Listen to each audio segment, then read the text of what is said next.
Hello my dear students, good morning and welcome to Sasi Jushak. അപ്പോൾ ഇന്നത്തെ ക്ലാസ്സിൽ നമ്മൾ ഡിസ്കസ് ചെയ്യുന്നത് ഹിസ്റ്ററിയിൽ നിന്നുള്ള മൂന്നാമത്തെ ചാപ്റ്ററാണ്. അപ്പോൾ നമ്മൾ 3 ചാപ്റ്റേഴ്സ് കവർ ചെയ്ത് കഴിഞ്ഞു. ഹിസ്റ്ററിയിലെ ഫസ്റ്റ് ചാപ്റ്റർ, അതായത് revolutions that influenced the world. Then ജോഗ്രഫിയിൽ നിന്നും 2 chapter, seasons and time, human resource development in India. അപ്പോൾ ഈ 3 ചാപ്റ്റേഴ്സ് കവർ ചെയ്ത് കഴിഞ്ഞു. അപ്പോൾ ഇന്ന് നമ്മൾ മൂവ് ചെയ്യാൻ പോകുന്നത് 4ാമത്തെ ചാപ്റ്ററിലേക്കാണ്, അതായത് പബ്ലിക് അഡ്മിനിസ്ട്രേഷൻ എന്ന് പറയുന്ന ചാപ്റ്ററിലോട്ടാണ് നമ്മൾ മൂവ് ചെയ്യുന്നത്. അപ്പോൾ അധികം വൈകാണ്ട് തന്നെ മൂവ് ചെയ്യല്ലേ. അപ്പോൾ എല്ലാവരും റെഡി ആയിരുന്നുള്ളൂ. ഹിസ്റ്ററിയിലെ 3ാമത്തെ ചാപ്റ്ററാണ്. അപ്പോൾ ഈ ചാപ്റ്ററിൽ നിന്നും എന്തൊക്കെ ടോപ്പിക്സ് ആണ് നമ്മൾ ഡിസ്കസ് ചെയ്യുന്നത് എന്നുള്ളത് നോക്കാം. So government institutions and functions, public administration, അതായത് എൻ ഗ്ലാഡൻ തന്നിരിക്കുന്ന definition. Then what is public administration, significance of public administration according to Gandhiji, who should get the benefits of public administration, then bureaucracy, significance, that is aims of bureaucracy, features of bureaucracy, Indian civil service, Union Public Service Commission, Public Service Commission of the state. അപ്പോൾ ഇത്രയും topic ആണ് നമ്മൾ ഇന്നത്തെ ക്ലാസ്സിൽ discuss ചെയ്യുന്നത്. Topic ഒരുപാടുണ്ടെങ്കിലും content കുറച്ചേ ഉള്ളൂ കേട്ടോ. നമ്മൾ 2 പാർട്ടിനകത്താണ് ഈ ഒരു ചാപ്റ്റർ നമ്മൾ കംപ്ലീറ്റ് ചെയ്യുന്നത്. അപ്പോൾ 2 പാർട്ട് കാണുന്നതോടൊപ്പം തന്നെ അത് പഠിച്ച് തീർത്തോളണം. ഓക്കെ, അപ്പൊ ദാ റെഡി ആയിക്കോളൂ. ദാ നമ്മുടെ ടോപ്പിക്കിലേക്ക് കിടക്കുകയാണ്. സോ ആദ്യം തന്നെ government institutions and their functions. അപ്പൊ കുറച്ച് ഗവൺമെന്റ് ഇൻസ്റ്റിറ്റ്യൂഷൻസ് വന്നിട്ടുണ്ട്. അവർ എന്തൊക്കെ ഫങ്ഷൻസ് ആണ് പ്രൊവൈഡ് ചെയ്യുന്നത് എന്നുള്ളത് നോക്കാം. So for example primary health centre, അവരെന്താ ചെയ്യുന്നത്? പ്രൊവൈഡ് ട്രീറ്റ്മെന്റ് ഫെസിലിറ്റീസ് പ്രൊവൈഡ് ചെയ്യുന്നുണ്ട്. ദെൻ കൃഷിഭവനിൽ എന്താ ചെയ്യുക? Promote agriculture. Then police station maintains law and order. അപ്പൊ ഓരോ ഗവൺമെന്റ് ഇൻസ്റ്റിറ്റ്യൂഷൻസിനും അവരുടേതായിട്ടുള്ള വർക്കുകളുണ്ട്, ശരിയല്ലേ? ഇനി എന്താണ് ഈ ഗവൺമെന്റ് ഇൻസ്റ്റിറ്റ്യൂഷൻസിന്റെ എല്ലാം എയിം എന്ന് പറയുന്നത്? Implementing laws and developmental programmes designed by the government. Government design ചെയ്തു വെച്ചിരിക്കുന്ന കുറേ ഡെവലപ്മെന്റൽ പ്രോഗ്രാംസും ലോസും ഒക്കെ ഉണ്ട്. അത് ഇംപ്ലിമെന്റ് ചെയ്യുക എന്നുള്ളതാണ് ഗവൺമെന്റ് ഇൻസ്റ്റിറ്റ്യൂഷൻസിന്റെ മെയിൻ ലക്ഷ്യം എന്ന് പറയുന്നത്. ഓക്കെ, അപ്പൊ ദാ നമ്മുടെ ഈ ഒരു ചാപ്റ്ററിൽ നമുക്ക് ആദ്യം പഠിക്കാനുള്ള ഒരു 1 മാർക്ക് ക്വസ്റ്റ്യൻ ആണ് ഇത്. പബ്ലിക് അഡ്മിനിസ്ട്രേഷന് നമ്മുടെ എൻ ഗ്ലാഡൻ കൊടുത്തിരിക്കുന്ന definition. Public administration is concerned with the administration of the government. ഗവൺമെന്റിന്റെ അഡ്മിനിസ്ട്രേഷൻ, ഓക്കെ, അതാണ് പബ്ലിക് അഡ്മിനിസ്ട്രേഷൻ എന്ന് പറയുന്നത് എന്നാണ് എൻ ഗ്ലാഡൻ പറഞ്ഞത്. So public administration is concerned with the administration of the government. Okay, ഇനി വാട്ട് ഈസ് പബ്ലിക് അഡ്മിനിസ്ട്രേഷൻ? ദാ നമ്മുടെ chapter എന്താണ് എന്നുള്ളതിലേക്ക് എത്തിയിട്ടുണ്ട്. What is public administration? So public administration is the effective utilization of men and material for the implementation of existing laws, governmental policies, programs and developmental projects. Okay, അപ്പോൾ ഇവിടെ എന്താണ് public administration എന്ന് പറയുന്നത്? നമ്മൾ effective ആയിട്ട് utilise ചെയ്യണം. എന്തിനൊക്കെ? മെന്നിനെയും മെറ്റീരിയലിനെയും. എന്തിനു വേണ്ടിയിട്ടാ മെന്നിനെയും മെറ്റീരിയലിനെയും നമ്മൾ എഫക്റ്റീവ് ആയിട്ട് യൂട്ടിലൈസ് ചെയ്യണം എന്ന് പറയുന്നത്? For the implementation of existing laws, governmental policies, programmes and developmental projects. അപ്പൊ ഇതെല്ലാം നമുക്ക് ഇംപ്ലിമെന്റ് ചെയ്യണമെന്നുണ്ടെങ്കിൽ നമ്മൾ എഫക്റ്റീവ് ആയിട്ട് മെൻ ആൻഡ് മെറ്റീരിയലിനെ യൂട്ടിലൈസ് ചെയ്യണം. ഇതാണ് പബ്ലിക് അഡ്മിനിസ്ട്രേഷൻ. ഓക്കെ, അപ്പൊ ഗവൺമെന്റ് ഇൻസ്റ്റിറ്റ്യൂഷൻസ് എല്ലാം are part of public administration. അപ്പൊ പബ്ലിക് അഡ്മിനിസ്ട്രേഷന്റെ ഭാഗമാണ് എല്ലാ ഗവൺമെന്റ് ഇൻസ്റ്റിറ്റ്യൂഷൻസും. So they focused for the welfare of the people. ജനങ്ങളുടെ വെൽഫെയർ, ക്ഷേമമാണ് ഇവരുടെ മെയിൻ ഉദ്ദേശം എന്ന് പറയുന്നത്. So public administration varies according to the system of governance. ഏത് രീതിയിലാണോ ഭരിക്കുന്നത് അതിനനുസരിച്ച് പബ്ലിക് അഡ്മിനിസ്ട്രേഷനിൽ മാറ്റം ഉണ്ടാവാം. Okay, so list out the changes in the objectives of public administration in monarchy and democracy. Monarchy എന്ന് പറഞ്ഞാൽ രാജഭരണം, ഡെമോക്രസി എന്ന് പറഞ്ഞാൽ ജനാധിപത്യം. ഈ 2 പാർട്ടിലും പബ്ലിക് അഡ്മിനിസ്ട്രേഷൻ ഉണ്ടായിരുന്നു. പക്ഷെ ഇവരുടെയൊക്കെ ഒബ്ജക്റ്റീവ്സ് ഡിഫറെന്റ് ആയിരുന്നു. അപ്പൊ നമുക്ക് നോക്കാം. സോ ഡ്യൂറിംഗ് മൊണാർക്കിയിലെ എങ്ങനെയായിരുന്നു? The interest of the monarch was the basis of public administration. അവിടെ ആരാണോ മൊണാർക്ക്, ആരാണോ രാജ്യം ഭരിക്കുന്ന രാജാവ് ആരാണോ, ആളുടെ താല്പര്യങ്ങളാണ് ശരിക്കും പറഞ്ഞ പബ്ലിക് അഡ്മിനിസ്ട്രേഷന്റെ ബേസിസ് എന്ന് പറയുന്നത്. പക്ഷെ ഡെമോക്രാറ്റിക് സിസ്റ്റത്തിൽ എങ്ങനെയാണ്? Give importance to the interest of the people. ജനങ്ങളുടെ താല്പര്യങ്ങൾക്ക്, ജനങ്ങളുടെ ഇൻട്രസ്റ്റുകൾക്കാണ് ഇമ്പോർട്ടൻസ് കൊടുക്കുന്നത്. ഓക്കെ, അത് തന്നെയാണ് മെയിൻ ഡിഫറൻസ് എന്ന് പറയുന്നത്. So democratic administration becomes more effective and efficient through public administration. അപ്പൊ ഡെമോക്രാറ്റിക് ആയിട്ടുള്ള ഒരു ജനാധിപത്യപരമായിട്ടുള്ള ഭരണം എഫക്റ്റീവ് ആവുന്നത്, എഫിഷ്യന്റ് ആവുന്നതും എന്തിലൂടെയാണ്? പബ്ലിക് അഡ്മിനിസ്ട്രേഷനിലൂടെയാണ്. ഓക്കെ. ഇനി പബ്ലിക് അഡ്മിനിസ്ട്രേഷന്റെ ഇമ്പോർട്ടൻസ് എന്താ, സിഗ്നിഫിക്കൻസ് എന്താ എന്നൊക്കെ ചോദിച്ചു കഴിഞ്ഞാൽ 4 സിഗ്നിഫിക്കൻസ്, 4 പ്രാധാന്യമാണുള്ളത്. എന്തൊക്കെയാണത്? ഒന്നാമത്തേത് ഫോർമുലേറ്റ് ഗവൺമെന്റൽ പോളിസീസ്. ഗവൺമെന്റിന്റെ പോളിസീസ് ഫോർമുലേറ്റ് ചെയ്യുക. Ensure welfare of the people. ജനങ്ങളുടെ എല്ലാവരുടെയും ക്ഷേമം ഉറപ്പുവരുത്തുക. Then find out solutions to public issues. ഒരുപാട് പബ്ലിക് ഇഷ്യൂസ് ഉണ്ട്, അതിനെല്ലാം സൊല്യൂഷൻ കാണുക. And finally provide goods and services. അപ്പൊ എന്തൊക്കെയാണ് ഇമ്പോർട്ടൻസ് പബ്ലിക് അഡ്മിനിസ്ട്രേഷന്റെ അല്ലെങ്കിൽ സിഗ്നിഫിക്കൻസ് ഓഫ് പബ്ലിക് അഡ്മിനിസ്ട്രേഷൻ എന്ന് ചോദിച്ചു കഴിഞ്ഞാൽ 4 പോയിന്റ് ആണ്. ഒന്ന്, ഗവൺമെന്റൽ പോളിസീസ് ഫോർമുലേറ്റ് ചെയ്യുക. Then welfare of the people ensure ചെയ്യുക. Find out solutions to public issues and provide goods and services. Okay. ഇനി according to Gandhiji, who should get the benefits of administration? അപ്പൊ ഗാന്ധിജിയുടെ വാക്കുകളിൽ ആർക്കാണ് അഡ്മിനിസ്ട്രേഷന്റെ benefits കിട്ടുക നോക്കാം.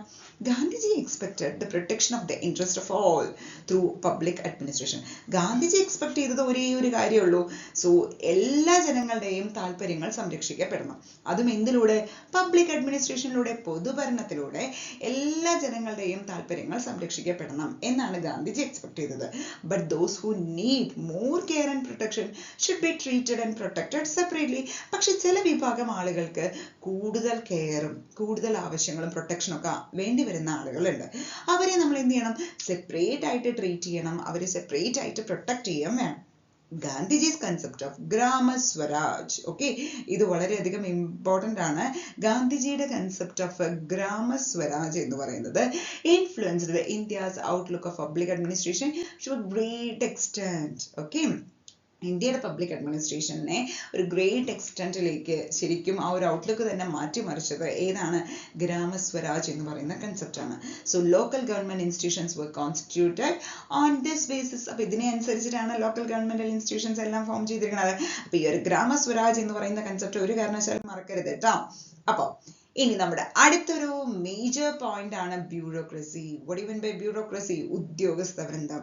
ഉദ്യോഗസ്ഥരില്ലേ, അവരെല്ലാം അറിയപ്പെടുന്നത് ബ്യൂറോക്രാറ്റ്സ് എന്നാണ്. Okay, so the employees who work under public administrative system and administer the country are together known as bureaucracy. അപ്പൊ ആരൊക്കെയാണോ പബ്ലിക് അഡ്മിനിസ്ട്രേറ്റീവ് സിസ്റ്റത്തിന് കീഴിൽ വർക്ക് ചെയ്യുന്നത് ആൻഡ് അഡ്മിനിസ്റ്റർ ദ കൺട്രിയെ മൊത്തത്തിൽ ഭരിക്കുകയും ചെയ്യുന്നത്, അവരെല്ലാവരും കൂടെ ചേർത്ത് നമ്മൾ എന്തെന്ന് പറയും? Bureaucracy എന്ന് പറയും. ഓക്കെ, അപ്പൊ the employees who work in the public administrative system and administer the country are together known as bureaucracy. ഇനി ഇതിന് കുറച്ച് സിഗ്നിഫിക്കൻസ് അല്ലെങ്കിൽ എയിം ഉണ്ട് ബ്യൂറോക്രസിയുടെ. Functioning the day to day operations of public administration. അതായത് നമ്മുടെ രാജ്യത്ത് ഭരണമൊക്കെ നടക്കുന്നുണ്ട്, അപ്പൊ അതിന്റെ ദൈനംദിന കാര്യങ്ങൾ നോക്കി നടത്തുക എന്ന് പറയുന്ന ബ്യൂറോക്രസിയുടെ ഒരു ഇമ്പോർട്ടൻസ് ആണ്. Make the public administration system dynamic ആയിട്ട് മാറ്റുന്നതും ബ്യൂറോക്രസിയാണ്. Deliver all the services of government to the people. ജനങ്ങൾക്ക് ഈ പറയുന്ന ഗവൺമെന്റ് സർവീസസ് എല്ലാം എത്തിച്ചു കൊടുക്കുന്നത് ബ്യൂറോക്രസിയാണ്. Okay, and prepares plans for the scientific utilisation of human and material resources and implements them effectively. പുതിയ പുതിയ പ്ലാനുകളൊക്കെ സെറ്റ് ചെയ്യും. എന്തിനു വേണ്ടിയിട്ടാ? സയന്റിഫിക് യൂട്ടിലൈസ് ചെയ്യണം. നമുക്ക് ഹ്യൂമൻ ബീയിങ്സിനെ ആയാലും മെറ്റീരിയൽ റിസോഴ്സസിനെ ആയാലും നമുക്ക് സയന്റിഫിക് ആയിട്ട് യൂട്ടിലൈസ് ചെയ്യണം.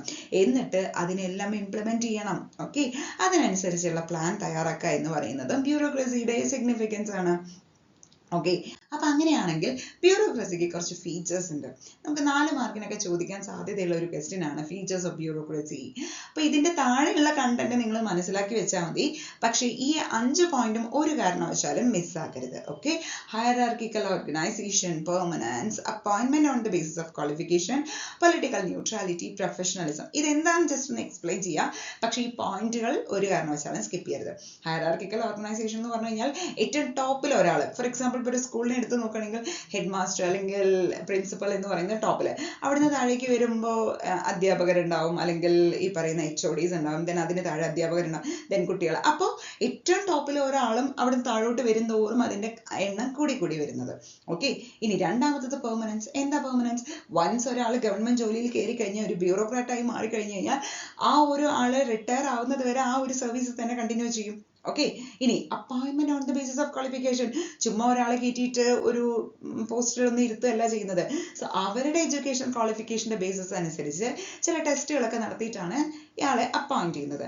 ഇനി പൊളിറ്റിക്കൽ ന്യൂട്രാലിറ്റി, ആര് തന്നെ ഭരിച്ചാലും നമ്മൾ എന്താണ്, രാഷ്ട്രീയ പാർട്ടിക്ക് അനുസരിച്ചിട്ടുള്ള ആ ഗവൺമെന്റ് നമ്മുടെ ഡ്യൂട്ടി നമ്മുടെ രീതിയിൽ നമ്മൾ കംപ്ലീറ്റ് ചെയ്യണം. ഓക്കെ.